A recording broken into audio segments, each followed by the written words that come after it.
Hello दोस्तों, सभी को नमस्ते, राम राम, राधे राधे। आज की क्लास में आप सभी का वेलकम है। आज हम केवीएस, एनवीएस और एस्टेट के लिए कुछ और क्वेश्चन प्रैक्टिस करने वाले हैं। ये क्वेश्चन आपकी प्रीवियस ईयर एग्जाम से रिलेटेड हैं, वहां पर पूछे गए हैं ये क्वेश्चंस। उन्हीं क्वेश्चंस को हमने क्लास में किया है और क्वेश्चन का जो लेवल है वो थोड़ा अच्छा रहने वाला है, इसलिए क्लास को ध्यान से देखना है, ध्यान से सुनना है। सबसे बड़ी बात यह है कि ध्यान से सुनना है, क्योंकि जो क्वेश्चन है वो हर चैप्टर के हैं, कोई एक पर्टिकुलर चैप्टर हम नहीं कर रहे हैं। पर्टिकुलर चैप्टर मैंने ऑलरेडी करा दिए हैं। आप एस्टेट मैथ रामबाण क्लास दे सकते हैं, वहां पर मैंने चैप्टर वाइज और जो प्रीवियस ईयर क्वेश्चंस है उनको चैप्टर वाइज पढ़ा रखा है, तो आप वहां से देख सकते हैं। एस्टेट मैथ रामबाण क्लास 2022, 23, 24 ये आप कर सकते हैं। ठीक है, ऑलरेडी सारा सिलेबस करवा रखा है। आप ये मत सोचिएगा कि पेपर जनवरी में होगा तो हम तैयारी कैसे करेंगे। तैयारी आपने करनी है, हम लोग पढ़ा चुके हैं। बस ये है कि अब ये जो प्रैक्टिस क्लासेस हैं इनमें थोड़ा सा और लेवल बूस्टअप करके हम पढ़ाएंगे। ठीक है, तो क्लास को ध्यान से देखिएगा, सुनिएगा। उसके बाद क्या क्या कवर होगा यहाँ से। केवीएस एनवीएस में जो 20 क्वेश्चन पूछे जाएंगे टीयर 1 के अंदर, 60 नंबर के, वो यहाँ से कवर होंगे। 3 नंबर का एक क्वेश्चन है। इसके अलावा एस्टेट, पीआरटी, टीजीटी और पीजीटी का जो 10 नंबर का मैथ आता है वो सेक्शन भी यहाँ से आपका कवर होने वाला है। और टीजीटी मैथ के अंदर जो क्वेश्चन 60 सब्जेक्ट के पूछे जाते हैं और एस्टेट पीआरटी के जो क्वेश्चन 30 नंबर के पूछे जाते हैं सब्जेक्ट के मैथ्स के, वो भी यहाँ से कवर होंगे। ठीक है, तो आप ये मत सोचिएगा कि अब एस्टेट के लिए अलग से सीरीज चलाएंगे, ये दोनों के लिए मैंने कंबाइन करके एक सीरीज चलाई है। ठीक है, तो आप इस सीरीज को ध्यान से देखिएगा। बस एक ही रिक्वेस्ट मेरी आपसे रहती है, इन क्लासेस को ज़्यादा से ज़्यादा शेयर कीजिएगा अपने दोस्तों में, ताकि मुझे एक मोटिवेशन मिले और मैं आपके लिए ऐसी क्लासेस लाता रहूँ। इसके अलावा एक गुड न्यूज़ थोड़े दिन में आपको मिलेगी जल्दी ही। गुड न्यूज़ ये रहेगी कि अभी आपकी केवीएस एनवीएस की 60 नंबर की तैयारी हो रही है। होप सो ये तैयारी कुछ और प्लस नंबर यानी कि 120 नंबर तक पहुंचा दी जाए, तो उसके लिए बस देखते रहिएगा क्लासेस को। तो अब ज़्यादा बातें ना करते हुए आज की क्लास को शुरू करते हैं। आज का पहला क्वेश्चन आपके सामने स्क्रीन पर आ चुका है। If x square ratio y equal to z ratio x and 8y² equal to z, then find the value of 5x plus 3y ratio 3x minus y. ये किसके बराबर होगा ये आपने बताया। ठीक है, अनुपात समानुपात यानी कि रेशियो एंड प्रोपोर्शन टॉपिक का क्वेश्चन है। तो आप पहले तो स्टेटमेंट को पढ़ के लिखें क्या उसने दिया है। उसने कहा कि x square ratio y, x square ratio y का मतलब क्या है, इसको आप बटे में लिख दें। ये किसके बराबर है? This is z ratio x, this is equal to z by x. एक तो ये हमें गिवन है। ठीक है भाई, दूसरी चीज हमें गिवन है 8y² equal to Z, 8y² equal to Z, ये भी हमें गिवन है। और हमसे जो पूछ रहा है वो 5x plus 3y ratio 3x minus Y पूछ रहा है, यानी कि जो रेशियो में हमें लेना है वो सिर्फ x और y चाहिए, यहाँ पर हमें z की आवश्यकता नहीं है। तो हम क्या करेंगे, इसमें से z को हटा देंगे, मतलब हम x और y का रेशियो निकाल लेंगे। ठीक है, तो वो कैसे निकालना है? देखो, यहाँ साफ साफ लिखा है कि z जो है वो 8y² के बराबर है। क्यों ना हम इसको यहां पर रख दें। ठीक है, अगर मैं इसको यहां रखूंगा तो ये मेरा क्या बनेगा, this is x square upon में वाई इक्वल टू, जेड की जगह रख दो 8y², 8y² अपॉन में एक्स। एक्स तो पहले से ही रखा है, क्यों भाई, एक्स तो पहले से ही रखा है ना ये तो। बस मैंने यहाँ पे जेड की वैल्यू यहां से पुट कर दी, कोई रटने वाली बात नहीं है। अब सोल्व करने के लिए हम क्या करते हैं, इस x को ले जाते हैं यहाँ पे, तो ये x एक्स स्क्वेयर से मल्टीप्लाई करके बनाएगा x³। ठीक है, इस y² को ले आते हैं इधर, अगर इक्वल का साइन बीच में है तो ये क्रॉस में आएंगे, तो y² इधर आके क्या बनाएगा y³। ठीक है, 2 बार ये था, 1 बार ये हो गया। राइट में क्या बचा, ऊपर बचा 8, नीचे में बचा 1, क्योंकि x तो इधर चला गया तो पीछे क्या छोड़ गया, 1 छोड़ गया मल्टीपल अपना। ठीक है, क्लियर है। तो यहां से x³ by y³ equal to 8/1 आ गया। ठीक है, इसी बात को मैं ऐसे भी कह सकता हूं क्या, कि x/y इसका क्यूब रूट, ऐसे लिख दो। ठीक है, विच इज इक्वल टू 2/1, या तो ऐसे लिख दो। ठीक है, या ऐसे किसी को समझ में नहीं आया, देखो यहाँ पे 3 पावर थी ना, ये उधर जाएगी तो क्यूब रूट में कन्वर्ट हो जाएगी, घनमूल जिसे आप बोलते हैं। ठीक है, तो ये क्यूब रूट में कन्वर्ट होके इसका 2 आएगा और 1 का 1 ही होता है। या इसी बात को आप ऐसे कह सकते थे, 8 को लिख सकते हो क्या, की पावर 3, 2 गुणा 2 गुणा 2 8 होता है। इस 1 को क्या लिख दू, 1 की पावर 3, कोई फर्क थोड़ी पड़ेगा, कोई फर्क नहीं पड़ेगा। तो यहाँ पे देखो, इसकी पावर भी 3, इसकी पावर भी 3, सेम पावर दिखाई दे रही है। तो x की वैल्यू क्या बनी 2, y की वैल्यू क्या बनी 1। यही बात हमने नीचे लिखी है। तो जैसे ही आप समझ पा रहे हैं वैसे आपने करना है, कोई रटने वाली बात नहीं। तो यहां से मिला x 2 और y 1 के बराबर, बस इसको हम पुट करेंगे यहाँ पे। तो 5x, x की वैल्यू 2 है तो 5 दूनी कितना बनेगा 10, प्लस में 3 इंटू वाई, वाई की वैल्यू कितनी है 1, तो 3 बनेगा, अपोन में x की वैल्यू 2 थी तो 3 दूनी 6 बनेगा, और y की वैल्यू 1 है तो 13/5। ठीक है, तो हमारा आंसर बनेगा 13/5 या 13:5। आंसर ऑप्शन नंबर 2 बनेगा। ठीक है भाई, क्लियर है यहाँ तक बात। ठीक, और कहीं पर बाई चांस स्टेटमेंट पढ़ के कोई चीज गलत बताई जाती है और आप अगर वो गलती पकड़ रहे हैं, इट मीन्स आप सही डायरेक्शन में जा रहे हैं, आप सीख रहे हैं।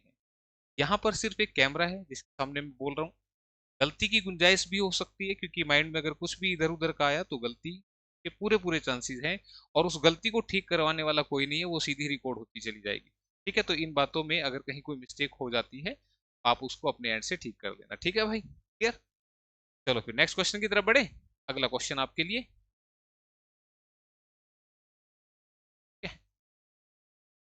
क्या है क्वेश्चन, पढ़िएगा ध्यान से।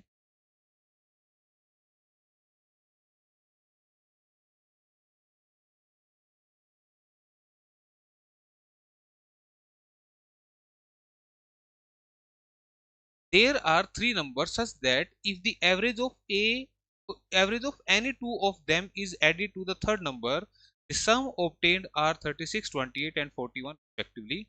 What is the average of the three given numbers? तीन संख्याएं इस प्रकार है कि उनमें से दो का औसत यदि तीसरी संख्या में जोड़ा जाए तो योग क्रमशः 36, 28 और 41 प्राप्त होते हैं। तो दी गई तीनों संख्याओं का औसत आपसे पूछ रहे हैं, यानी कि एवरेज टॉपिक का क्वेश्चन है। अब करना कैसे, बड़े ध्यान से सुनिएगा। एवरेज क्या होता है, आंकड़ों का योग बटे में आंकड़ों की संख्या, यानी कि जितनी वैल्यूज हैं उसका टोटल बटे में उतने से डिवाइड कर दो। जैसे फॉर एग्जांपल यहाँ पे तीन संख्या है ए बी और सी, मैंने तीन नंबर ले लिए, तीन संख्या थी तो मैंने ए बी सी मान ली। कह रहा है इनमें से किन्हीं दो, मैंने मान लिया ए और बी, तो ये हो गया आंकड़ों का योग, यानी कि सम ऑफ जो हमारे ऑब्जर्वेशन है अपोन में नंबर ऑफ ऑब्जर्वेशन, यानी कि आंकड़ों की संख्या तो कितनी है दो है, ये निकल गया एवरेज। ठीक है, एवरेज कैसे निकाला, दो का एवरेज निकाला तो दोनों का टोटल बटे में दो। कह रहा है इस एवरेज में अगर तीसरा नंबर जोड़ दिया जाए तो सम आएगा, वो आएगा 36। ठीक है, सिमिलरली फिर अगले दो ले लेते हैं बी प्लस सी, इनके एवरेज में तीसरा नंबर जोड़ दूं तो सम आएगा कितना 28, और सिमिलरली सी प्लस ए, इनकी एवरेज में तीसरा नंबर जोड़ दूं तो यहां से जो सम आएगा दैट इज 41। ऐसा वो क्वेश्चन में बोल रहा है। ठीक है, जो बोल रहा था वो मैंने लिख दिया यहाँ पर। अब बस इससे क्या करना है, आपने इसको सोल्व करना है, और सोल्व कैसे करोगे, एलसीएम से। ठीक है, अब एलसीएम जब लेंगे तो ध्यान दीजिएगा ये वाली चीज क्या बन जाएगी, ये वाली चीज यहाँ लिख रहा हूँ, this becomes A plus B plus में 2c इक्वल टू 36×72। बोला जी ये कैसे होगा, देखो भाई आप इस चीज को ऐसे कर रहे हो, मैंने कहा इसका एलसीएम ले दो, ठीक है नीचे कुछ नहीं है तो इसके बटे 1 कर दिया, एलसीएम लिया, एलसीएम आया दो, दो से ये क्या आएगा ए प्लस बी, दो एकम एक, दो एकम दो, और एक की ए प्लस बी से करेंगे तो यही आएगा। फिर एक दूनी दो, दो की सी से करेंगे तो ये आएगा 2c इक्वल टू क्या आएगा 36। ये आएगा ना भाई, एक करके दिखा रहा हूँ, बाकी आपने डायरेक्ट लिखने, मैंने एलसीएम ले लिया पूरा डिटेल करके दिखा दिया। तो यहां से ए प्लस बी आया, प्लस में यहां से 2c आ गया, ये ए प्लस बी प्लस 2c ये क्रॉस मल्टीप्लाई करेंगे तो 72 बन जाएगा। ठीक है, ए प्लस बी प्लस 2c कितना बन गया 72। सिमिलरली अब इस बात को डायरेक्टली लिखते हैं, यहां से लिखते हैं, ये क्या बनेगा बी प्लस सी, जिसके नीचे दो है वो तो एज इट इज आएगा, प्लस में ये दो इधर मल्टीप्लाई होगा तो क्या बनेगा 2a, और ये दो इधर भी मल्टीप्लाई होगा तो 28 दूनी कितना बनेगा 56। कोई दिक्कत नहीं होनी चाहिए। इधर से देखो c प्लस ए, प्लस में ये दो इधर मल्टीप्लाई 2b इक्वल टू 41 दूनी 82। क्लियर है, ये बात समझ में आ गई, एक डिटेल से करके दिखा दिया, आप कर सकते हैं। अब मैं क्या करूंगा, इन सबको ऐड कर लेता हूँ, सबको ऐड करूंगा तो देखो ए एक बार यहाँ है, दो बार यहाँ है, एक बार यहाँ है, तो दो तीन और एक चार, चार बार ए आएगा, चार ही बार बी आएगा, एक दो और दो चार, सी भी चार बार आएगा, तो मैं 4 कॉमन लेके लिख रहा हूँ। ठीक है, इधर से 6 4 10, 8 8 8 16 5 21 210 आ गया। क्लियर है यहाँ तक बात, बस ऐड किया भाई, ये चार बार ए है, चार बार बी है, चार बार सी है, तो मैंने चार पहले ही कॉमन लिख दिया, इसमें कोई दिक्कत वाली बात है नहीं। अब इस 4 को मैं क्या करता हूँ, इधर से उठा के इधर ले आता हूँ, कहाँ आएगा, बटे में आएगा भाई, इसमें भी कोई दिक्कत नहीं है। क्यों भाई, ये 4 मल्टीप्लाई में था तो इधर डिवाइड में आ जाएगा ना। तो यहां से मुझे पता लग गया ए बी सी का टोटल है ये। ठीक है भाई, यानी कि 3 संख्याओं का टोटल मुझे मालूम पड़ गया। लेकिन टोटल नहीं पूछ रहा, बोला इन तीनों संख्याओं का एवरेज बता दो, औसत बता दो। तो एवरेज अभी मैंने बताया आपको क्या होता है, आंकड़ों का योग बटे में आंकड़ों की संख्या, यानी कि सम ऑफ ऑब्जर्वेशंस अपोन में नंबर ऑफ ऑब्जर्वेशंस। तो 3 नंबर हैं, तो इसका एवरेज कैसे निकलेगा, बटे 3 करके। तो इधर बटे 3 हुआ तो भाई इधर भी बटे 3 होगा, इधर 3 बटे किया तो इधर भी 3 बटे करो, तभी तो हिसाब बराबर होगा। ठीक है, तो अब आप देखो, तो एवरेज ये मुझे निकालना था, तो 3 से कटाइए 70 पे, 2 दूनी 4, 2 35, और 35 बटे 2 कितना होता है, 17.5। 17.5 इसका आंसर बनेगा। आंसर ऑप्शन नंबर 3 में लिखा। क्लियर है, बात समझ में आ गई, कोई दिक्कत यहाँ पर नहीं होनी चाहिए भाई। ठीक है, तो ये मत सोचना अब ये 3 इधर क्रॉस में मल्टीप्लाई कर दे, नहीं, आपसे एवरेज पूछा है। एवरेज बताया था सम अपॉन में टोटल नंबर। ठीक है भाई, क्लियर। तो चलते हैं फिर नेक्स्ट क्वेश्चन की तरफ, बढ़े आगे।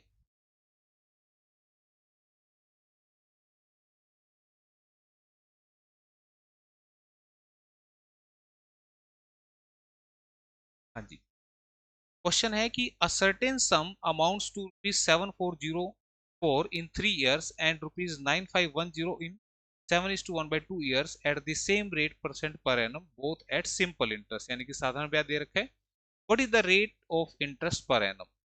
किसी राशि कोई राशि साधारण ब्याज से 3 साल में 7404 और 7.5 साल में 9510 हो जाती है, जबकि ब्याज दर वार्षिक प्रतिशत दोनों में समान है, यानी कि रेट ऑफ इंटरेस्ट इक्वल दे रखा है। तो दर आपसे पूछ, तो देखो क्या कह रहे हैं क्वेश्चन में, ये कहा कि कोई राशि है हमारे पास, हमें नहीं पता कितनी है, वो राशि 3 साल में कितनी हो गई, 7404, 740।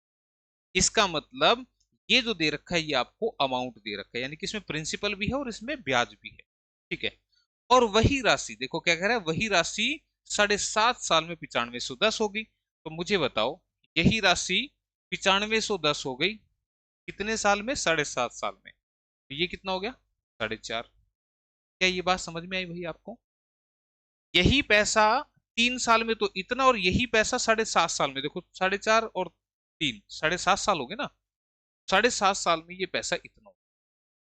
क्लियर है, ये बात अगर आपको समझ में आ गई, ये बात ध्यान रखना है, कभी आप बोलोगे ये 4.5 कहां से आ, यही पैसा 3 साल में 7404, और यही पैसा 7.5 साल में, तो 4.5 और 3, 7.5 साल में यही पैसा कितना हो गया, 9500। तो यहां से मैंने ये अलग क्यों लिखा, ताकि मैं आपको दिखा सकूं कि 4.5 साल में 7404 रुपए के 9510 बन गए, 9510 बन गए किसके, 7404 रुपए के। तो मैं पूछू कितने बढ़ गए, तुमने कहा सर जी ये तो 2106 रुपए बढ़ गए। ठीक है, मैं पूछू कितने साल में बढ़ गए, तुमने कहा 4.5 साल में बढ़ गए, 4.5 साल में 2106 रुपए बढ़ गए भाई। तो यहाँ पे आपने वैसे आप जानते भी हो, मैं बता रहा हूँ कि साधारण ब्याज हर साल सेम रहता है। ठीक है, वो हर साल सेम रहेगा, जितना पहले साल होगा उतना ही दूसरे साल, उतना ही तीसरे साल, इस तरह से हर साल जो ब्याज है वो समान रहता है, साधारण ब्याज। ठीक है, तो अगर 4.5 साल में इतना ब्याज मिला तो 1 साल में कितना मिला होगा, कहोगे 2106 बटे में 4.5, 4.5 को 4 दूनी 8 और 1 9/2 लिख दें, कोई दिक्कत तो नहीं।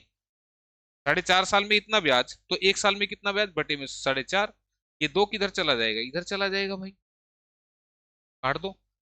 9 दूनी 18, बचा 30, 9 तिया 27, 9 चौके 36, 2 दूनी 4, 468 रुपए, यानी कि 1 साल का ब्याज 468 रुपए। क्या ये बात समझ में आई? तो यहां से मुझे पता लग गया इतने पोर्शन से कि 1 साल में 468 रुपए ब्याज बनता है। तो 1 साल का 468 रुपए ब्याज है, लेकिन मुझे तो ब्याज की दर बतानी है। तो तुम मुझे बताओ, अगर मुझे प्रिंसिपल मालूम पड़ जाए, बोला जी वो कैसे पता लगेगा। अरे भाई 1 साल का ब्याज आपको पता है, तो 3 साल का इसमें से ब्याज निकाल लेते हैं। 3 साल का ब्याज कितना बनेगा, 468 गुना में 3, 3 अट्ठे 24, 3 6 18, 2 20, 3 चौके 12, 2 14, 1404 रुपए। तो 7404 रुपए में से अगर 1404 रुपए निकाल लूं, ये क्या हो गया, ये आ गया आपका मूलधन, यानी कि प्रिंसिपल। दिक्कत वाली बात नहीं है। ठीक है, तो अब आपके पास प्रिंसिपल भी है, अब आपके पास 1 साल का ब्याज भी है, और आपसे दर पूछ रहा है। तो भाई 2 तरीके हैं, या तो सिंपल इंटरेस्ट का फॉर्मूला लगा दो, PRT अपॉन में 100, सभी जानते हैं, बच्चा बच्चा जानता है। सिंपल इंटरेस्ट कितना, 468। प्रिंसिपल कितना, 6000। रेट कितना मालूम नहीं, टाइम कितना, 1 साल। इसमें कंफ्यूज मत होना, ये ब्याज 468 कितने साल का है, 1 साल का है, इसलिए टाइम को 1 साल लिख दिया मैंने। ठीक है, तो इससे कटाइए 6 से, 6 धाया 60, 6 सत्ते 42, 6 अट्ठे 48। ठीक है, 10 इधर आएगा बटे में, तो रेट ऑफ इंटरेस्ट आएगा 78/10 यानी कि 7.8%। अपोन में आ जाएगा ना, तो 7.8% कहीं लिखा है, ऑप्शन नंबर 2 में। ठीक है, तो ऐसे करें, या फिर आप इसको ऐसे भी कर सकते थे कि 468 ब्याज है किस पर, 6,000 रुपए पर। कितने साल का है, 1 साल का है ना, सीधा ही आप रेट ऑफ इंटरेस्ट निकाल सकते। ठीक है भाई, क्लियर। कितने परसेंट बनेगा, इनटू में 100 जरूर करना है, ये और ये दोनों बातें सेम है, बस लिखने का अंदाज बदल दिया। आप मुझे बताओ, इस 6,000 को लाऊंगा इधर तो बटे में आएगा, और ये 100 इधर मल्टीप्लाई में आएगा, यही बात लिखी है, बस सिर्फ लिखने का अंदाज बदल दिया। क्योंकि 1 साल का ब्याज है किस पर है, 6,000 पर, तो कितने परसेंट हुआ, तो ब्याज अपोन में प्रिंसिपल इंटू। ठीक है, इसको काट पीट करेंगे तो 7.8% फिर से आपकी कैलकुलेशन आ जाएगी। तो जो तरीका आपको अच्छा लगे, समझना है चीजों को, रटना नहीं है, रट्टे ज्यादा दिन नहीं चलेंगे मैथमेटिक्स में। ठीक है, तो इसी के साथ फिर नेक्स्ट क्वेश्चन की तरफ बढ़ा जाए।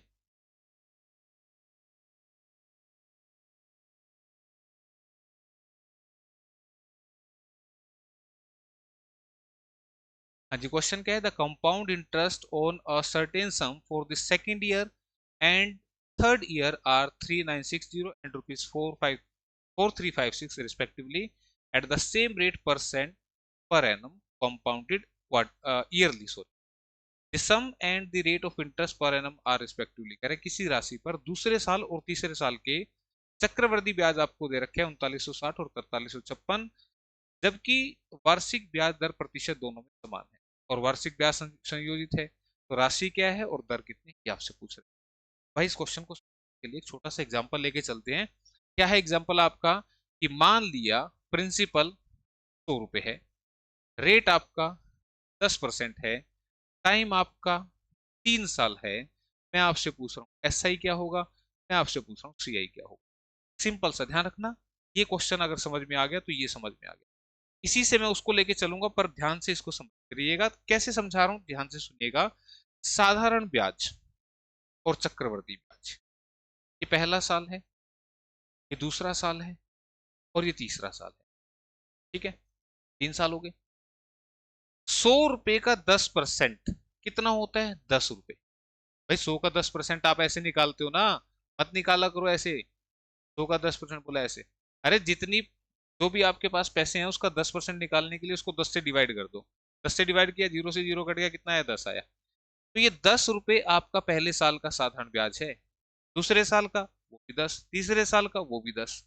यही बात समझ में आ रही है। अभी पिछले क्वेश्चन में मैंने बताया कि साधारण ब्याज हर साल सेम रहता है, ये 10 साल भी होते तो 10 10 10 ही चलता।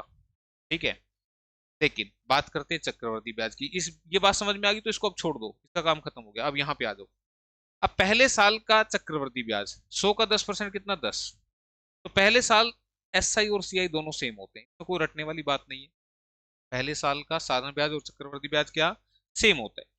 अब एक बात मैं तुमसे पूछता हूँ, चक्रवर्ती ब्याज क्या होता है, सबके दिमाग में एक ही बात आएगी, क्या, कि सर जी चक्रवर्ती ब्याज में ब्याज पर ब्याज लगता है, ये आएगी ना, ब्याज पर क्या मिलता है, ब्याज मिलता है ना, यही है पॉइंट आपका। तो मुझे बताओ, इस 10 का 10%, भाई ये हमारा ब्याज है, तो ब्याज पे ब्याज मिलेगा ना, कितना मिलेगा, जितना इसका दर है।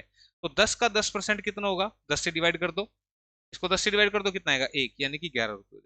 मैंने क्या बोला, इस 10 का 10%, ये बात अच्छे से लगती है तुम्हें समझ में, है ना।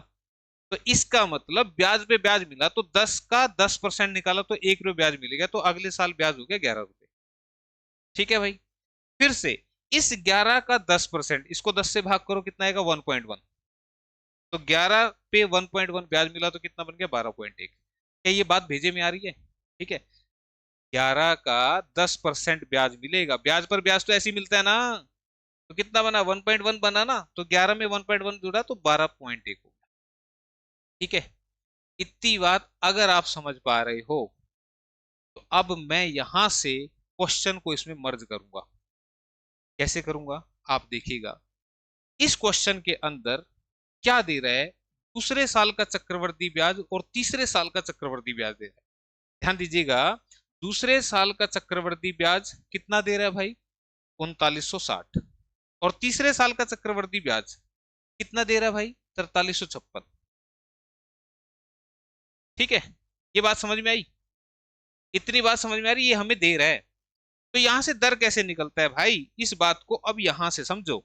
अगर मैं कह दूं कि दूसरे साल का चक्रवृद्धि ब्याज है 11, तीसरे साल का है 12.1, तो ये कितना बढ़ा, तुमने कहा 1.1 बढ़ा। 11 से 12.1, 1.1 ज्यादा। ये 1.1 किस पे बढ़ा, 11 पे। और कितने परसेंट बढ़ा, इंटू में 100।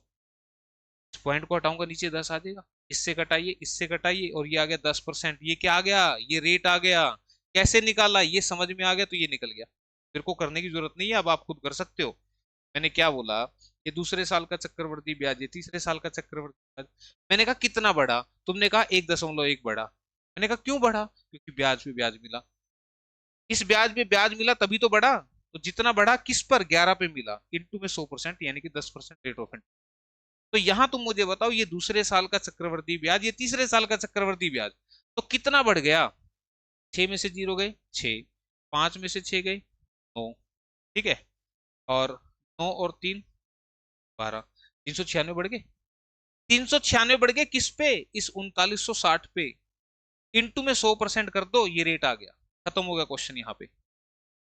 ये 10 पे कटा, इससे ये कटा 10%। तो यहां से मुझे मिल गया डायरेक्टली रेट। टाइम कितना लगना था, ये करना था बस। ये तो कंसेप्ट था जो सिखा रहा था। ये अगर आपने कर दिया तो 10% दर आ गई। इसका मतलब आंसर पहले और दूसरे में से, थर्ड और फोर्थ बाहर हो गए। क्या ये पॉइंट समझ में है? अगर दर 10% आ गई तो अब चलते हैं हम यहां से। यहां से कैसे चलेंगे, देखो ध्यान। ये तो बाई चांस हमने जो एग्जाम्पल माना वही क्वेश्चन बन गया। कैसे, जैसी मेरे को दर 10% मिली, मैंने प्रिंसिपल मान रखा है 100। ध्यान रखना, 10% दर थी तो मैंने प्रिंसिपल माना 100। तो तुम मुझे इतनी सी बात बता दो, इसके हिसाब से, ये जो आपको दिख रहा है, इसके हिसाब से दूसरे साल का चक्रवृद्धि ब्याज कितना है। मैंने कहा सर जी 11 रुपए। तो इस 11 की वैल्यू ही आपको 3960 दे रखी। क्यों भाई, 11 की वैल्यू 3960 है। हमसे पूछ रहा प्रिंसिपल कितना है, तो ये मेरे मानने हुए हैं, एग्जैक्ट नहीं थे, ये मैंने मान रखे थे। तो प्रिंसिपल मैंने 100 माना है, तो अगर 11 की वैल्यू 3960 है तो 100 की वैल्यू क्या होगी। एक की वैल्यू के लिए 3960 बटे में 11, और 100 की वैल्यू के लिए इंटू में 11 तिया 33, 11 छिके 66, 0, 36,000 रुपए आपका आ गया क्या, प्रिंसिपल आंसर ऑप्शन नंबर। क्यों, क्योंकि उसने राशि पूछी और ब्याज की दर पूछी, दोनों चीजें। तो क्वेश्चन में कितनी देर लगनी थी आप यहां से कर सकते हैं। ठीक है, इसके अलावा एक बात और बताता हूँ। अब किसी ने अगर दर निकाल ली, मान लो ये तो चलो हमारी सेट होगी बाई चांस, तुम्हारी सेट हो गई कि 10% थी, इसके हिसाब से कंपेयर करा लिया भाई। ठीक है, 11 से कंपेयर करा लिया दूसरे साल से। लेकिन अगर दर 10% ना आके कुछ और आ जाती तो फिर क्या करते, फिर उसके लिए एक तरीका बताता देता हूँ, खास याद रखना। ये 2 साल का सीआई आपके सामने मैंने लिखा है। सीआई 2 साल का, 2 साल का चक्रवृद्धि ब्याज निकालना है तो ये कर दो, प्रिंसिपल का उतने परसेंट आपका मतलब ब्याज आ जाएगा। कैसे, अगर दर 10% है तो 10 प्लस 10, सॉरी अमाउंट आ जाएगी। ठीक है, बताऊंगा अभी इसके बारे में। एक्स की वैल्यू 10, वाई की वैल्यू 10, 10 गुना 10 बटे में 100, 21%। ये 2 साल का है टोटल। ठीक है, तो ये 2 साल का चक्रवृद्धि ब्याज आ गया 21। ठीक है भाई, क्लियर है ये बात।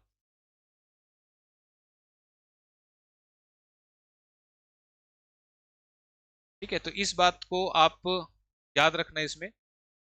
ये ये फॉर्मूला है खास। ये आपका साधारण ब्याज है, पहले साल का दूसरे साल का। ये पूरा ही आपका चक्रवृद्धि ब्याज है 2 साल का। ये लिखा भी मैंने, सीआई 2 साल का, X Y plus X Y by 100।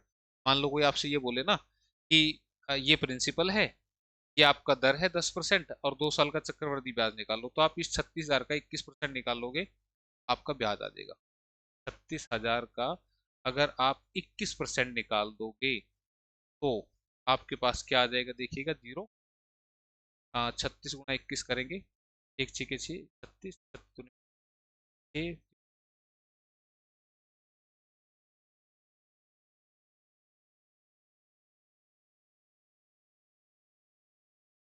36,000 principal था। 21% निकालेंगे, ये कट गया, 36 गुना 21 करेंगे, 36, 36, 72, 760, 760। ठीक है, ये 2 साल का निकला है, ध्यान रखना ये 2 साल का है, ये टोटल सीआई निकला है यहाँ पर। ठीक है, और यहाँ पे जो हमें क्वेश्चन में दे रखा है, क्वेश्चन में दे रखा है ये सेकेंड ईयर का सीआई है, यानी कि इसमें से 1 साल का निकालोगे तो वो आपका बने।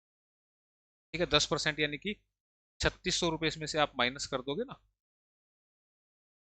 3 3 6 4100, ये सेकेंड ईयर का आ गया। तो मैं ये कहना चाह रहा हूँ कि भाई अगर बाई चांस क्वेश्चन ऐसा आ जाए जिसमें आपको सीआई निकालने के लिए बोले 2 साल का, आप इसका फॉर्मूले का इस्तेमाल कर सकते हैं। इसके अलावा कहाँ और ये इस्तेमाल होता है, क्वेश्चन कोई आएगा तो मैं और ज्यादा इसके बारे में बात करने, फिलहाल ये 2 साल का सीआई निकालने के लिए आप डायरेक्टली परसेंटेज निकाल के कर सकते हैं कि आप फॉर्मूले में रखें। ठीक है, उससे थोड़ा सा जो है टफ हो जाता है। तो क्वेश्चन मेरे ख्याल से क्लियर हुआ होगा। ये बाई चांस हमने ऐसा लिया कि एग्जाम्पल में ही सेट हो रहा है। ठीक है, अगर ये सेट ना होता तो प्रिंसिपल आप कैसे जूम करते हैं, जैसी दर निकले ना आपका, प्रिंसिपल कैसे जूम करते हैं इसके बारे में बता रहा हूँ। रेट आपका जैसे 10%, 10% का फ्रैक्शन बनेगा 10/100 यानी कि 1/10। ठीक है, तो अगर क्वेश्चन 2 साल का है तो प्रिंसिपल आपने क्या लेना है, ये वाली वैल्यू क्या लेनी है। अगर 2 साल का है तो 10 का स्क्वायर यानी कि 100। अगर क्वेश्चन 3 साल का है तो 10 का क्यूब यानी कि 1000। बस इस चीज को समझ लेना। ये चीज अगर आपकी समझ में आ गई ना, तो फिर इस तरीके से आप जो मैंने कंपेयर कराया था ना, 11 की वैल्यू दे रखी है उसको निकाल सकते। ठीक है, क्लियर। चलो फिर नेक्स्ट क्वेश्चन की तरफ बढ़े।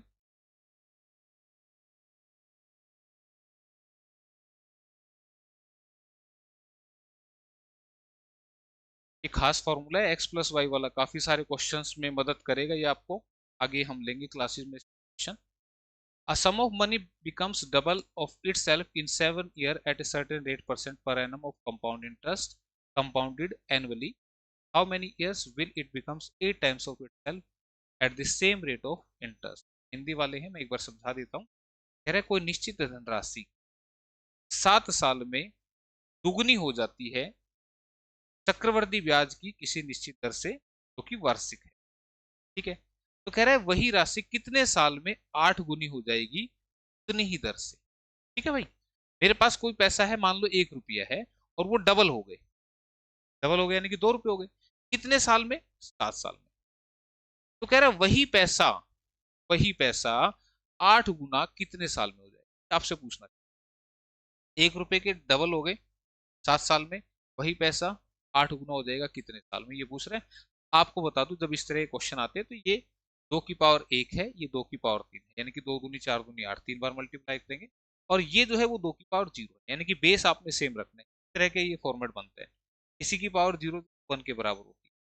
ठीक है भाई, तो आप यहाँ से बस मुंह जुबानी कर सकते हैं कि भाई 0 से 1 तक 7 साल लग रहे हैं, 0 से 1 तक कितने लग रहे हैं, 7 साल। तो 0 से 3 तक कितने लगेंगे, 3 गुना, 21 साल। यही आंसर है, खत्म हो गया क्वेश्चन, आंसर ऑप्शन नंबर 2, खत्म। ठीक है, तो पावर बनेगी यहाँ, बेस सेम रहेगा, इस टाइप का क्वेश्चन होता है ये। क्लियर। अगला क्वेश्चन आपका,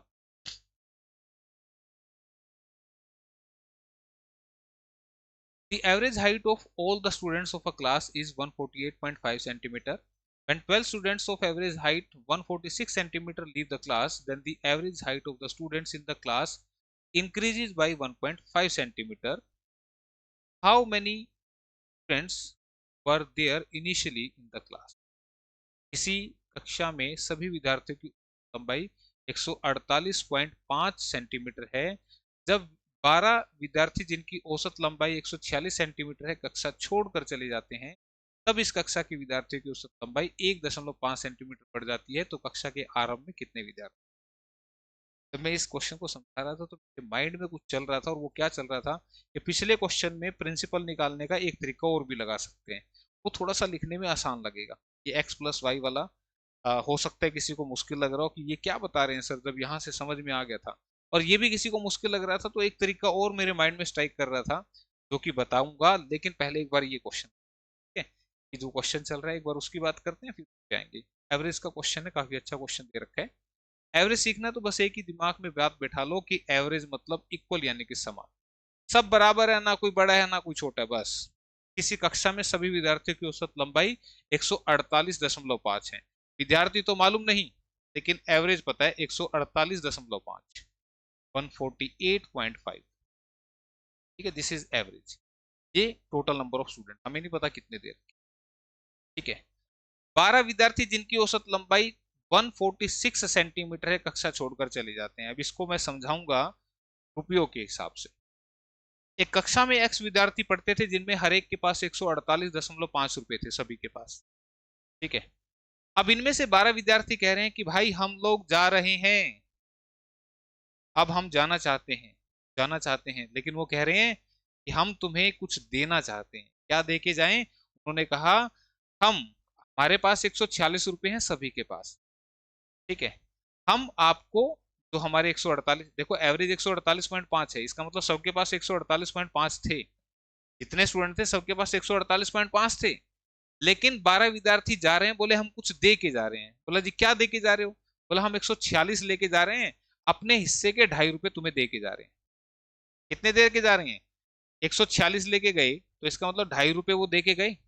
और ऐसा एक नहीं, 12 बच्चे थे जो कह रहे थे हम आपको दे के जा रहे हैं। भाई देखो, हम 148.5 रुपए वाले हैं, लेकिन हम जा रहे हैं और 146 ही लेके जा रहे हैं, बाकी के 2.5 रुपए आप लोगों को दे के जा रहे हैं। अब ये 2.5 रुपए उनको दे के गए तो कितने हो गए? 12 दूनी 24 और 6 30, 30 रुपए वो उनको दे के गए। बोला 30 रुपए हम दे के जा रहे हैं, तुम लड़ना झगड़ना मत। क्या करेंगे इस 30 का? अगर लड़ाई झगड़ा ना हो, कहते हैं सभी में इक्वल बांट दो। सभी में क्या बांट दो? इक्वल बांट दो। तो ये 30 रुपए सभी को इक्वल बांटे गए। क्या ये बात समझ में आ रही है? ध्यान से सुनते रहना मेरी बात, क्योंकि जो मैं समझा रहा हूँ बोल रहा हूँ उसी में इस बात का आंसर आ जाएगा। वो 30 रुपए दे के चले गए। ठीक है, कह रहा है अब इस कक्षा के विद्यार्थियों की औसत लंबाई 1.5 सेंटीमीटर बढ़ गई, यानी कि इसका मतलब ये हुआ कि सभी को 1.5 रुपए और मिल गया। तो अगर मैं 30 रुपए और सबको 1.5 रुपए दे के जा रहा हूं, तो कितने बच्चों को मैंने पैसे दिए? इससे पॉइंट हटाया, 10 लगाया, 15 दूनी 30, इसका मतलब 20 बच्चों को वो बांटे गए। मैं तुम्हें एक सिंपल सी बात कह दूं कि मेरे पास 30 रुपए हैं और मैं तुम्हें दे दूं 1.5 रुपए बढ़ जाए, तो कितने बच्चे होंगे? तुम खुद देखो, 20 बच्चों में अगर 30 रुपए बांटे जाएंगे, सभी के पास डेढ़ डेढ़ डेढ़ डेढ़ रुपए, यानी कि 20 बच्चे इस टाइम पे मौजूद हैं। लेकिन क्वेश्चन में क्या कह रहे हैं? मतलब कक्षा में आरंभ में कितने बच्चे थे? 20 तो ये थे और 12 वो भाई साहब गए थे आरंभ में। 20 और 12 टोटल थे 32, और यही है आपकी एक्स की वैल्यू, जिसे वो पूछना चाह रहा था। आंसर इसलिए रहेगा। ठीक है, मैं एक बार फिर से एक्सप्लेन करता हूँ, ध्यान से समझना। एक कक्षा में कुछ बच्चे हैं जिनमें सभी के पास 148.5 रुपए हैं, वो उनका एवरेज है। बात में कोई रट्टे वाली बात नहीं है। फिर कह रहे हैं 12 विद्यार्थी कह रहे हैं हम जा रहे हैं। अब वो जा रहे हैं तो कह रहे हैं भाई हम 146 रुपए लेके जा रहे हैं, हम 2.5 रुपए छोड़ के जा रहे हैं। तो 2.5 रुपए एक बच्चा छोड़ के गया और ऐसे 12 बच्चे गए, तो इसका मतलब 30 रुपए वो छोड़ के चले गए। 30 रुपए छोड़ के गए। अब वो जाते हुए कह रहे हैं कि भाई लड़ना मत, सारे बराबर बराबर बांट लो। तो 30 रुपए जब बटे तो सभी के पास 1.5 रुपए बढ़ गया। ऐसे समझो इसको, औसत लंबाई को छोड़ दो, भेजे में बात आनी चाहिए, बात इसी है। तो 1.5 रुपए अगर सबके पास बढ़ा, तो इसका मतलब 30 रुपए 1.5 बढ़ गया, तो इसका मतलब 20 बच्चों में बटेंगे। 20 बच्चों में 1.5 रुपए बांटने, मैं तुम्हें कह दूं कि 30 रुपए ले लो और 20 बच्चों में बांट दो, कितने कितने दोगे तुम बताओ? पहले तो तुमने 20 बच्चों को एक एक रुपए दे दिया, बच गए 10 रुपए। अब 10 रुपए बच गए, बच्चे हैं 20, तो इसका मतलब अठन्नी अठन्नी अठन्नी और दे दो, 10 पैसे और दे दी ना, तो 1.5 रुपए आ गए, यानी कि 20 बच्चों में बढ़ गए। ठीक है, तो 20 बच्चे हैं अभी मौजूद। बोल रहा शुरुआत में कितने थे? तो 12 छोड़ के गए, तो 20 और 12 32 हो, काम खत्म। ये पूछ रहा था। अगला क्वेश्चन, नेक्स्ट क्वेश्चन की बात करेंगे। थोड़ा सा बस दिमाग से सोचना होता है। पाइप ए किसी टंकी के 1/3 भाग को 6 घंटे में भर सकता है। पाइप बी के 40% भाग को 8 घंटे में भर सकता है। एक पाइप सी खाली करने वाला पाइप है। जब तीनों पाइप एक साथ 9 घंटे तक खोल लिए जाएं, टंकी का 7/20 भाग भर जाता है। पाइप सी अकेला पूरी टंकी कितने घंटे में खाली करेगा? ध्यान से सुन।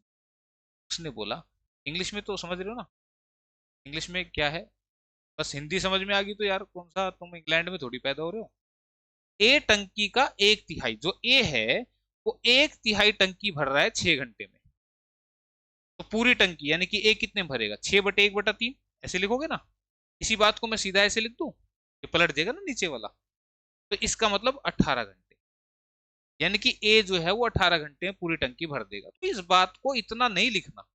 इस बात को कैसे लिखना है कि बी जो है वो 40%, 40% होता है 2/5।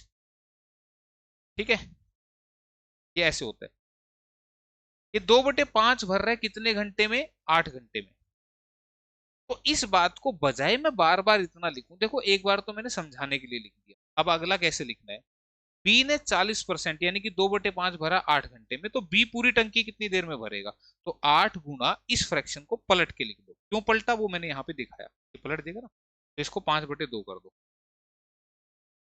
20 घंटे। वो दिक्कत यहाँ तक। ए भरता है पूरी टंकी 18 घंटे में, बी भरता है पूरी टंकी 20 घंटे में। इतना समझ में आया? और तीनों पाइप अगर 9 घंटे तक खोल दें तो 7/20वां भाग भर जाएगा। तो ध्यान रखना, तीनों पाइप ए, बी और सी। ध्यान रखना मैंने माइनस क्यों लिखा, क्योंकि तीसरा नल खाली करने वाला है। कितनी देर में कितना खाली कर रहा है कोई जिक्र नहीं है, लेकिन तीनों नल अगर चला दें तो 7/20 भाग भर रहा है 9 घंटे में। तीनों नल पूरी टंकी कितने घंटे में भरेंगे? तो 9 गुना मैंने क्या सिखाया था, मैंने क्या सिखाया, इसको पलट के कर दो। 20 था, 7/20 है ना, 80/। ठीक है भाई, यानी कि तीनों को चला दूंगा तो 180/7 घंटे लगेंगे टंकी भरने में। बस इतना सा काम करना था। जिस बच्चे ने इतना काम कर दिया, अब देखो क्वेश्चन कैसे चलेगा। उसने बोला कि पाइप सी अकेले पूरी टंकी कितने घंटे में भर सकता है। तुम मुझे बताओ, 18 घंटे ए के, 20 घंटे बी के, और 180/7 घंटे तीनों के। अब ले लो एलसीएम। ऊपर ऊपर वालों का एलसीएम लेना, ध्यान रखो 180 लिखा मान लो, तो 180 एलसीएम आ रहा है। 18 से भाग लगाओ, 18 दहाई 180। 180 को 20 से भाग लगाओ, 9 पे कटा। 180 को 180/7 से भाग लगाओ, 180 से 180 1 पे कटा, 1 7 यानी कि 7। ठीक है, ध्यान रखना मैंने क्या बोला फिर से बता दूं। ये 10 कैसे आया? इसको इससे डिवाइड किया तभी तो 10 आया। इसको इससे डिवाइड किया तभी तो ये आया। इसको इससे डिवाइड करूंगा, जब 180 को मैं 180/7 से डिवाइड करूंगा तो ये 7 ऊपर आ जाएगा यहाँ पे। तो 180 से 180 कट गया, और 1 7 7। यही बात मैंने बोली थी, 180 से 1 पे कटा, 1 की गुणा नीचे 7 आ गया। अब कहानी क्या है, सुनो ध्यान से। मुझे टंकी खाली क्या कह रहा है क्वेश्चन में कि सी पूरी भरी टंकी कितने घंटे में खाली करेगा। तो जिससे खाली करवानी है पहले उसकी एफिशिएंसी निकालो, क्षमता निकालो कि वो कितना काम कर सकता है 1 घंटे में। अब वो कैसे पता लगेगा? मैंने ए को चलाया तो 1 घंटे में 10 लीटर पानी भरा। कितना भरा? 10 लीटर। बी को चलाया तो 1 घंटे में 9 लीटर भरा। ठीक है भाई, अगर मैं ए और बी दोनों को चला दूं, ए और बी दोनों को चला दूं तो 19 लीटर पानी भरना चाहिए। कितना भरना चाहिए दोनों के चलने से? 19। लेकिन तीनों को चला दूं, ए भी चले, बी भी चले और सी भी चले, तो भाई साहब भरे तो इन्होंने 19, लेकिन सी भाई साहब ने भी कुछ खाली कर दिया। कितना खाली कर दिया वो नहीं पता, लेकिन तीनों के चलने से 7 ही लीटर पानी गया। इसका मतलब जो 12 लीटर पानी गया वो कहाँ गया? वो सी भाई साहब खाली कर रहे हैं। फिर से सुनो इस बात को। ए भरता है 10 लीटर 1 घंटे में, ये 1 घंटे की क्षमता है इनकी। ए भरता है 10 लीटर 1 घंटे में, बी भरता है 9 1 घंटे में। दोनों मिलके भर रहे हैं 19 लीटर 1 घंटे में। तो तीनों चले तो 7 ही लीटर गया। ध्यान दो, तीनों चले तो 7 ही लीटर पानी जा रहा है टंकी में। बचा 12 लीटर कहाँ चला गया? वो 12 लीटर सी खाली कर रहे हैं। तो सी 1 घंटे में 12 लीटर खाली करता है, तो 180 लीटर की टंकी से खाली करवा दूंगा। 12 कम 12, 12 5 7, 15 घंटे ले लेंगे भाई साहब ये। कितने घंटे ले लेंगे? 15 घंटे। तो कहाँ लिखा 15 घंटे?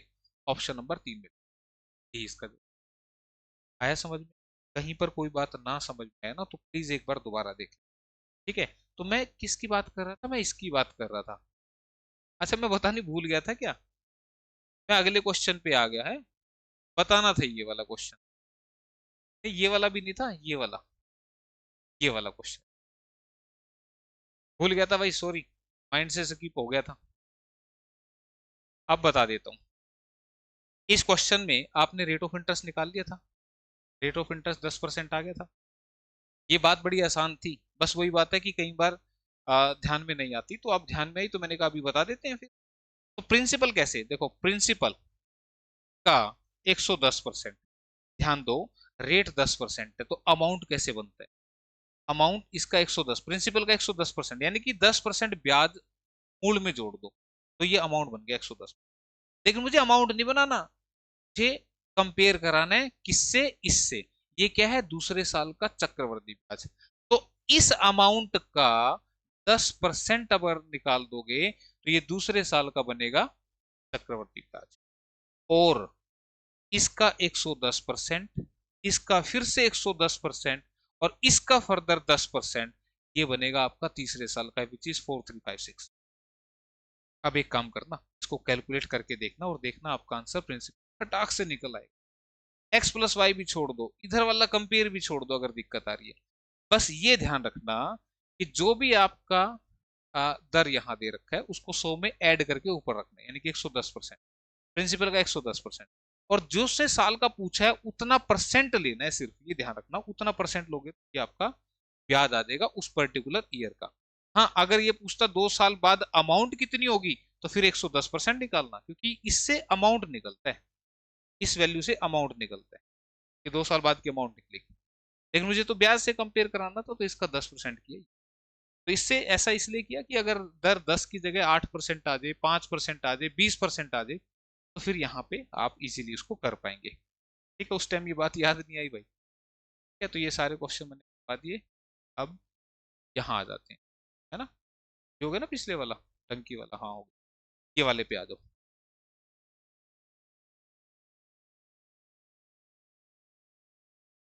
A and B together can complete a piece of work in 15 days. B and C together can do the same work in 12 days. C and A together in 10 days. A alone complete 1/4 of the work. B alone complete 3/8 of the work, and remaining work is completed by C alone. In how many days the whole work is complete? कह रहा है भाई कि A और B मिलकर किसी काम को 15 दिन में करते हैं। 15 दिन में कौन करते हैं काम मिलके? A और B। उसी काम को B और C मिलके करते हैं 12 दिन में। उसी काम को C और A मिलके करते हैं 10 दिन। क्या बात समझ में? ठीक है।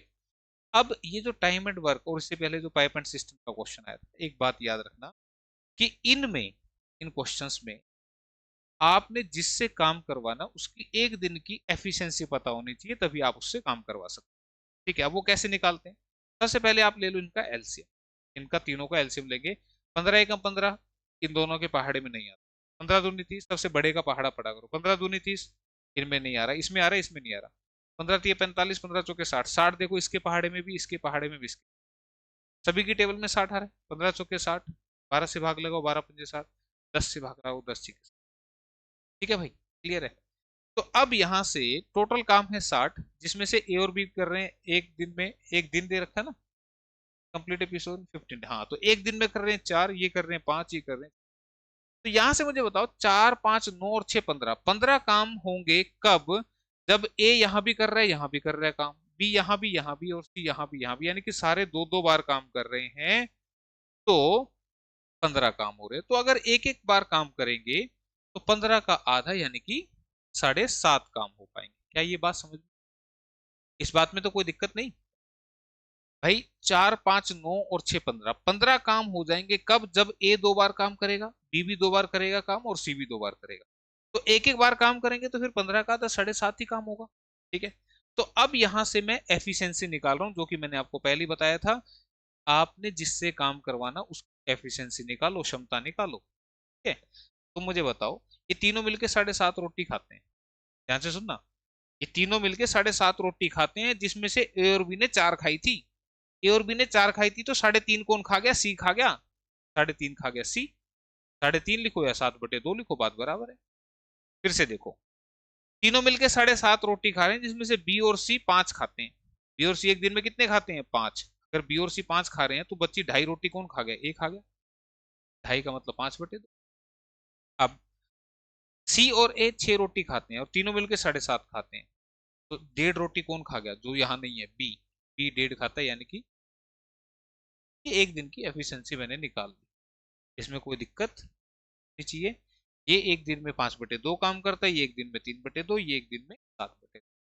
अब क्वेश्चन में भी ट्विस्ट है। क्या ट्विस्ट है? उसने कहा A alone complete 1/4 of the work. A ने एक चौथाई काम किया, तो टोटल काम था 60, तो 60 का एक चौथाई यानी कि 15 काम किया किसने? ए ने। कोई दिक्कत है क्या इस बात में? कोई दिक्कत नहीं होनी चाहिए। ठीक है। B alone complete 3/8 of the काम। बी ने 3/8 काम किया। ठीक है। और बचा हुआ काम सी ने करा, तो पहले बचा हुआ पता तो लगे कितना है भाई। ठीक है। अब इस 60 का 3/8 निकाल लो। 4 दूनी 8, 4 15, 45/2, 22.5। ठीक है भाई, कोई दिक्कत तो नहीं? इस बात में कोई दिक्कत तो नहीं? 3/8 इसने कर दिया टोटल, 15 इसने कर दिया, तो 37.5 काम हो गए भाई। 15 ये, 22.5 ये। करने थे 60, रह गए कितने? 7 2 9 3 और 2 5, 22.5 और रह गए, इन्हें कर दिया। क्या ये शेष काम वाला फंडा समझ में? इस बात में कोई दिक्कत तो नहीं तुम्हें? यहां तक कोई दिक्कत है तो एक बार दोबारा से सुने। मैंने बोला कि ए जो है वो एक चौथाई काम करता है, तो 60 का एक चौथाई यानी कि 15 काम इसने। बी टोटल का 3/8 कर रहे हैं, यानी कि 22.5 कर रहे हैं, और सी शेष कर रहे हैं। तो सी ने शेष किया, तो क्या किया मैंने? टोटल को ऐड किया 37.5, 60 में से 37.5 माइनस कर दिया, 22.5 सी ने कर दिया। ठीक है। अब वो पूछ रहा है अगर ये इतना इतना काम कर रहे हैं तो पूरा काम कितने दिन? तुम मुझे बताओ। मैंने कहा ए से 15 काम करवाने। ए से कितने करवाने? 15 काम। ए से 15 करवाने, एक दिन में 5/2 कर रहे हैं, ये दो नीचे से ऊपर आ जाएगा, तो इसका मतलब ये 6 दिन लेगा। क्या ये बात समझ में आई? ए एक दिन में 5/2 काम कर रहे हैं, यानी कि 2.5 काम कर रहे हैं, तो 15 काम कितने दिन में करेगा? 6 दिन में। बी, बी 22.5 एक दिन में कितने कर रहे हैं? 3/2। 3/2 का मतलब 1.5। कोई दिक्कत तो नहीं ना? किसी को बोले थी कहीं पे ये फ्रैक्शन लिख रहे हो, कहीं पे ये लिख रहे हो? अरे मैंने देखा इसमें पॉइंट आ गया, तो पॉइंट से पॉइंट उठ गया ना। और 15 नहीं में 225 होते, 9 दिन इसने ले। कोई दिक्कत नहीं होनी चाहिए। की बात करते हैं। सी को 22.5 काम करने हैं, एक दिन में कितने कर रहे हैं? 7.5। ऐसे लिख दूं 7.5 को? कोई दिक्कत है क्या? सॉरी, 7.5 नहीं थे, 3.5 थे। 3.5 ऐसे लिख दिया, कोई दिक्कत तो नहीं है भाई? इनमें पॉइंट था ना, इसलिए मैं ऐसे लिख रहा हूँ। 3.5, 3.5, पॉइंट से पॉइंट कट गया। 5 7 35, 5 चौके 20, 5 5 25, 45/7, 7 6 42, 6 से 3/7। तो ए ने 6 दिन, बी ने 9 दिन, 9 6 15, 15 और 6 21 है। 7 6 42, देख लो कहीं गलती तो। 15 21, 21 से 3/7 आ रहे। कैलकुलेशन देख लो कहीं पर कोई मिस्टेक ना हुई हो। ठीक है, ध्यान से चेक कर लेते हैं एक बार, कहीं कोई मिस्टेक ना हुई हो। देखो यहाँ गलती हुई है कैलकुलेशन में।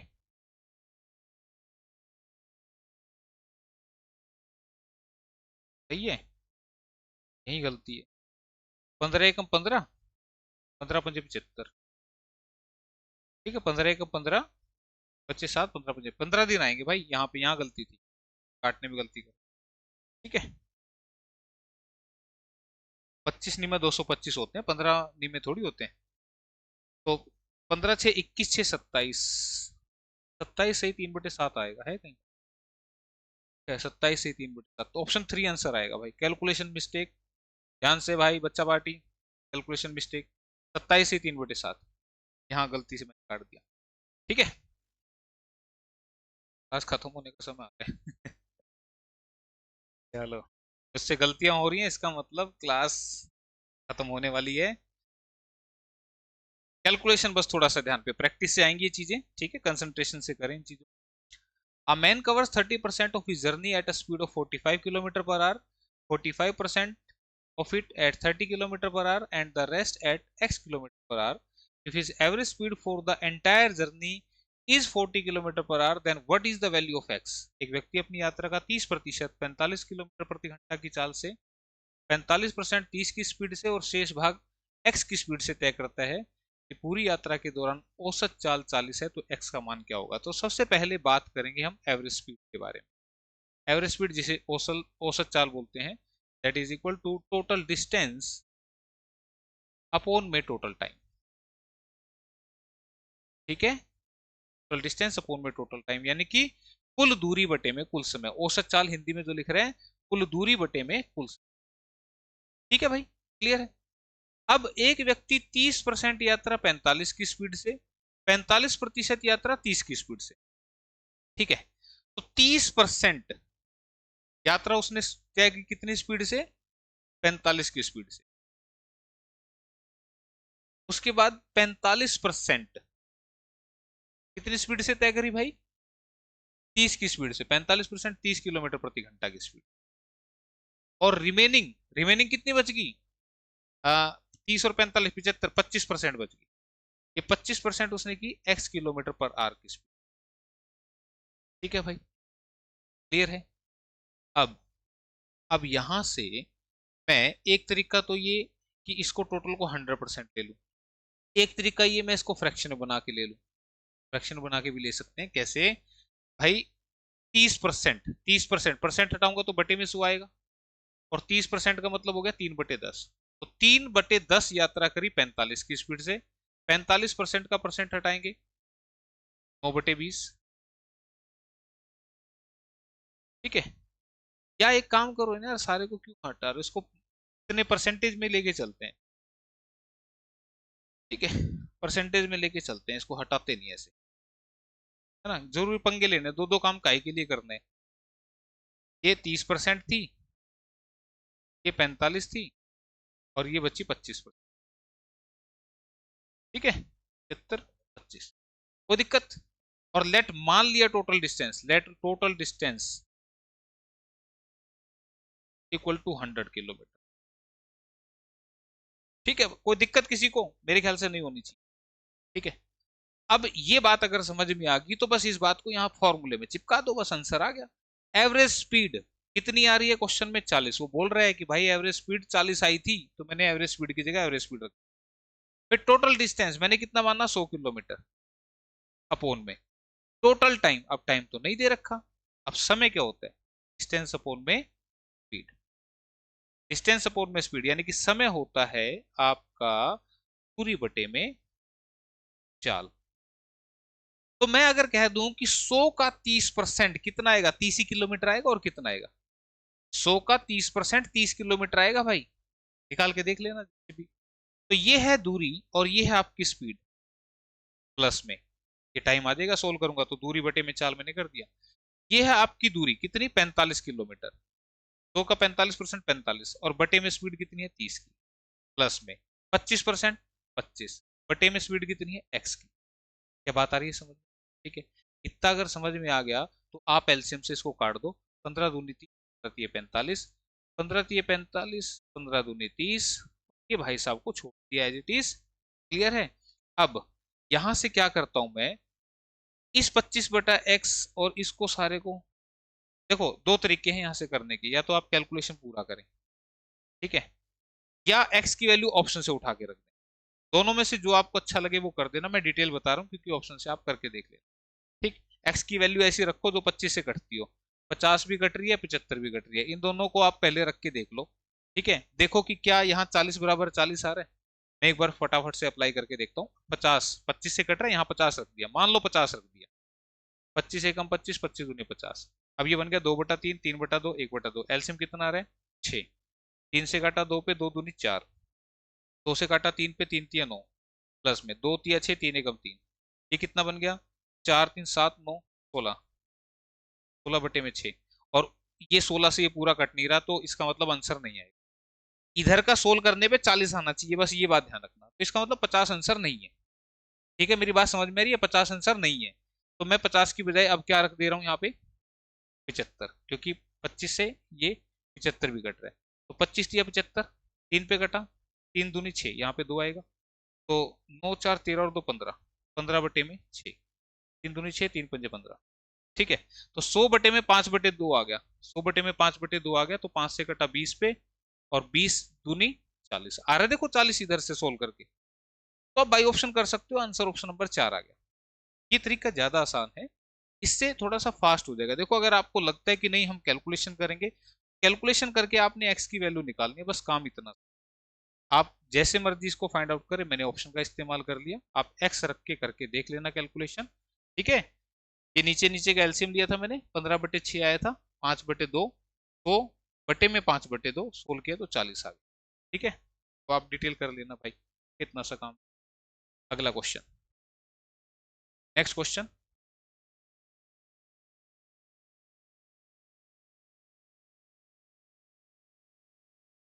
Two trains of length 346 meter and 254 meter crosses each other completely in 15 seconds when they travel in opposite direction, and they cross each other in 1 minute when they travel in the same direction. The possible speed of the trains in kilometer per hour can be respectively. कह रहे दो rail है, एक 346 metre की है, एक 254 metre की है। दोनों रेल 15 सेकंड में एक दूसरे को पार कर जाती हैं जब वो अपोजिट डायरेक्शन में ट्रेवल करती है, मतलब अगर वो ऐसे ट्रेवल करती है। ठीक है, और cross each other in 1 minute when they travel in the same direction, अगर वो सेम डायरेक्शन में ट्रेवल कर रही है तो वो 1 मिनट में क्रॉस कर जाती है। ठीक है, तो दोनों की जो स्पीड है वो आपसे पूछना।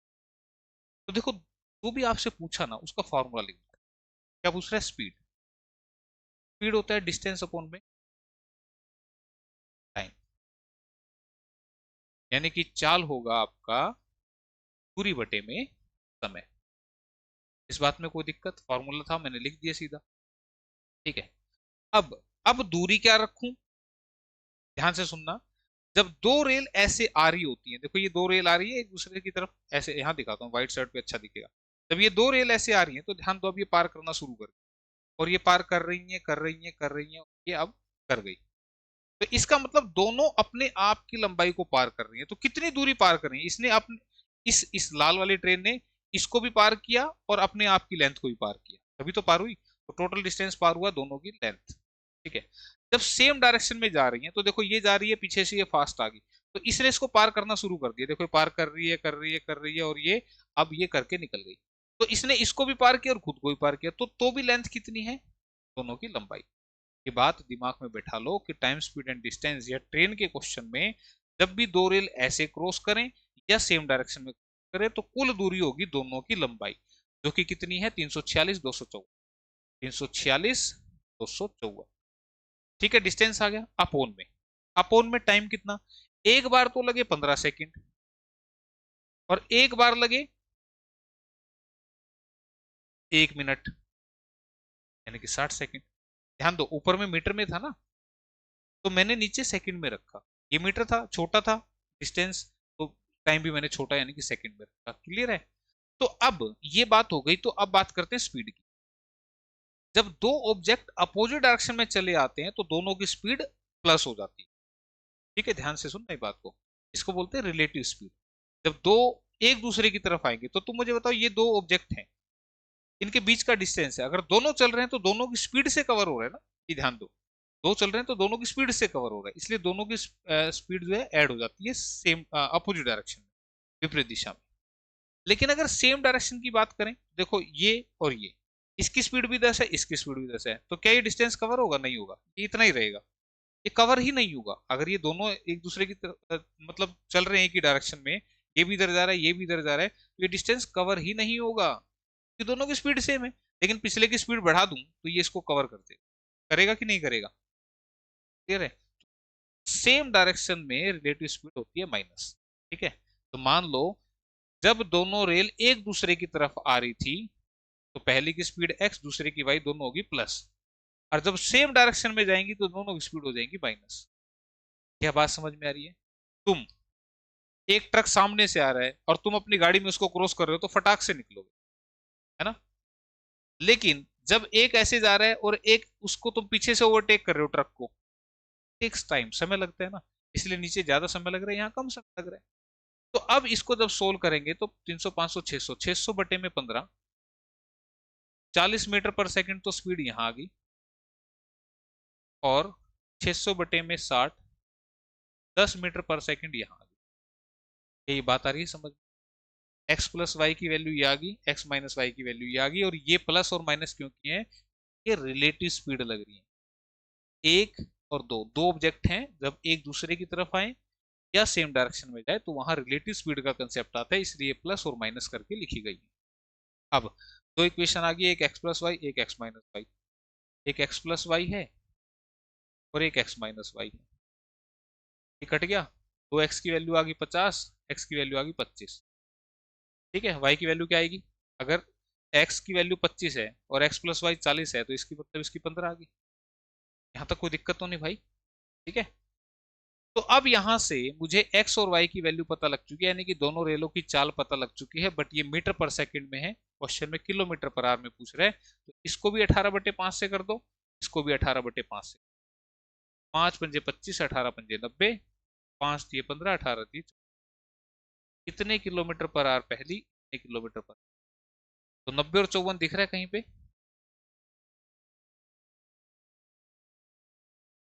भाई 90 तो दिख रहा है दो में, लेकिन ये अगले वाले गड़बड़ा गए। ठीक है, तो आंसर यही आएगा।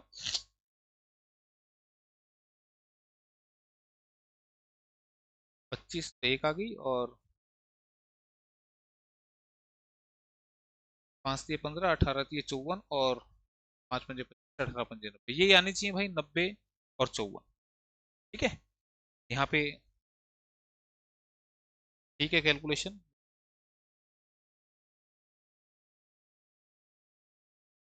40,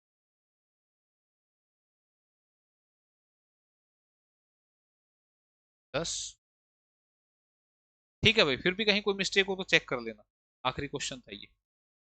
ठीक है, तो ये है इसका जवाब। तो आज के लिए इतना ही करते हैं, और अगली क्लास में मिलते हैं। Bye, take care.